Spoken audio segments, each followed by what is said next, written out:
Hello guys, welcome back to my channel. இன்னைக்கு இந்த வீடியோவில் நாம் பார்க்க போகிறது சமீபத்தில் தமிழில் வெளியான யாவரும் வல்லவரே இந்த படத்துடைய ரிவ்யூ தான். ஸோ இந்த யாவரும் வல்லவரே படத்தில் யாரெல்லாம் நடிச்சிருக்காங்க அப்படின்னு பார்த்தோம்னா சமுத்திரகனி, யோகி பாபு, மொட்டை ராஜேந்திரன், ரமேஷ் திலக், இளவரசு அப்படின்னு நிறைய பேர் நடிச்சிருக்காங்க.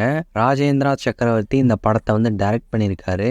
ஒரு ஹைப்பர் லிங்க்டு கதையாகத்தான் இந்த படத்துடைய ஒட்டுமொத்த கதையும் அமைச்சிருக்காங்க அப்படின்னு சொல்லலாம். ஸோ இந்த படத்துடைய ஸ்டோரி என்ன அப்படின்னு முதல்ல பார்த்துடலாம். சமுத்திரகனி ஒரு ஜெயில் கைதியாக இருக்காரு. 5 வருஷம் கழிச்சு இவருக்கு ரிலீஸ் கிடைக்குது. ஸோ தன்னுடைய குழந்தையும் மனைவியும் பார்க்கறதுக்காக போயிட்டு இருக்காரு. ஸோ இவரை பழி வாங்கணும் அப்படின்னு சொல்லிட்டு ஒரு ரவுடி கும்பல் வலைவீசி தேடிட்டு இருக்காங்க. இவருடைய கதை ஒரு பக்கம் இருக்க, தான் லவ் பண்ற பையனோட ஓடி போக போறாங்க அப்படிங்கறது தன்னுடைய அப்பாவுக்கு தெரிஞ்சு போகுது. ஸோ இந்த ஒரு அப்பா பாத்தீங்கன்னா பொண்ணை வீட்டில் போட்டு அடைச்சி வைக்கிறாங்க. ஸோ தன்னுடைய பொண்ணு எங்கேயும் தப்பிச்சு போயிடக்கூடாது அப்படின்னு சொல்லிட்டு அந்த ஒரு நபரு ஒரு ரவுடியை கூப்பிட்டு பாதுகாப்பு கொடுக்க சொல்றாரு. அட் த சேம் டைம் அதே வீட்டுக்கு 2 திருடங்களும் வராங்க. ஸோ இந்த திருடங்க மாட்டினாங்களா இல்லையா, அந்த பொண்ணுக்கு என்னாச்சு, அவங்க லவ் பண்ணுற பையனோட சேர்ந்தாங்களா இல்லையா அப்படிங்கிறது ஒரு பக்கம் இருக்குது. நாட்டுக்காக உயிர் தியாகம் பண்ண ஒரு இராணுவ அதிகாரி, ஸோ இவருடைய மனைவிக்கு இந்த உண்மை தெரிய வரும்போது என்னாச்சு அப்படிங்கிறது இது ஒரு தனி கதை. ஸோ இந்த மாதிரி இந்த படத்துக்குள்ளே ஒரு 4 கதைகள் வந்திருக்கு. இந்த 4 கதைகளும் ஒரு பாயிண்டில் இணையுது. ஸோ அந்த பாயிண்டில் இணையும் போது இந்த கதையில் நடந்த சுவாரஸ்யமான விஷயங்கள் என்னென்ன அப்படிங்கிறது தான் இந்த யாவரும் வல்லவரே படத்தோடைய ஒட்டுமொத்த கதை அப்படின்னு சொல்லலாம். முதல்ல இந்த படத்தில் நடிச்சவங்களுடைய பர்ஃபார்மன்ஸ் எல்லாம் எப்படி இருக்கு அப்படின்னு சொல்லி பார்க்கும்போது எல்லாருமே நீட்டாக ஒரு டீசெண்டான பர்ஃபார்மன்ஸ் கொடுத்துருந்தாங்க. ஸோ பர்ஃபார்மன்ஸ் வைஸ் ஆஹா ஓஹோ அப்படின்னு சொல்ற அளவுக்கு இல்லைன்னாலும் சமுத்திரகனி சாரோடைய பர்ஃபார்மன்ஸ் இந்த படத்தில் கொஞ்சம் நல்லாவே இருந்தது.